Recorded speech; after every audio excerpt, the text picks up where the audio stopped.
Hi guys, welcome to my channel. So ఇవాళ video వచ్చేసి యాడికి దగ్గర ఉన్న వాటర్ ఫాల్స్ చూద్దామని వెళ్తున్నాం అనమాట. సో ఆన్ ద వేలో ఊడలు కనిపించినాయి చెట్టుకి. నేను చాలా మూవీస్లో చూసాను అనమాట, ఇలా పట్టుకొని ఆడుకుంటూ ఉంటారు.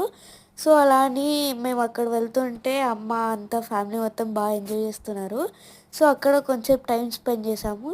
అండ్ నెక్స్ట్ మరి వాటర్ ఫాల్స్ దగ్గర వెళ్తున్నాం అనమాట. 2 కిలోమీటర్స్ ఉంటుంది మనకి వాటర్ ఫాల్స్ దగ్గర వెళ్ళడానికి. మొత్తం ఫారెస్ట్ పీస్ఫుల్గా ఉంది, ప్లెజెంట్గా చాలా బాగుంది. ఇలా ప్లాంట్స్ ట్రీస్ అన్నీ చూస్తాము. నేను ఆల్రెడీ లాస్ట్ టైం కూడా వెళ్ళింటి, అప్పుడు చాలా వాటర్ నిండే, కానీ ఇప్పుడు డ్రాప్స్కి అసలు వాటరే లేదనమాట. సో అలా చూసి సీనరీని ఎంజాయ్ చేసి ఫొటోస్ తీసుకొని వచ్చేసామన్నమాట. సో ఇది ఇవాళ వీడియో. బాయ్.